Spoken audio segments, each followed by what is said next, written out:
ভোলা জেলার তজুমউদ্দিনে জুলাই গণঅভ্যুত্থান দিবস উপলক্ষে বিএনপি ও ইসলামী আন্দোলন বাংলাদেশ এবং বাংলাদেশ জামায়াতে ইসলামী পৃথকভাবে র্যালি ও গণমিছিলের আয়োজন করেছে। মঙ্গলবার 5 আগস্ট দিনভর এসব কর্মসূচিতে ছিল উৎসবমুখর পরিবেশ এবং নেতাকর্মীদের ব্যাপক অংশগ্রহণ। সকাল 10টায় বিএনপির উদ্যোগে একটি বিজয় র্যালি বের হয়, যার নেতৃত্ব দেন উপজেলা বিএনপির সভাপতি গোলাম মোস্তফা মিন্টু ও সাধারণ সম্পাদক ওমর আসাদ রিন্টু।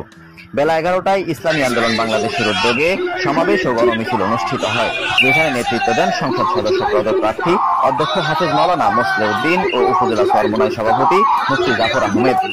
বিকেল 5টায় জামাত ইসলামী ও ছাত্র শিবিরের যৌথ উদ্যোগে গণমিছিল অনুষ্ঠিত হয়। নেতৃত্ব দেন উপজেলা জামাত ইসলামী আমির মাওলানা আব্দুর রব ও সেক্রেটারি মহিউদ্দিন। দিনব্যাপী এসব কর্মসূচি ছিল গণতান্ত্রিক চেতনা ও ফ্যাসিবাদ বিরোধী স্লোগানে মুখরিত, যা রাজনৈতিক সচেতনতা এবং জনগণের অংশগ্রহণের অনুভূতি উদ্দীপ্ত করে।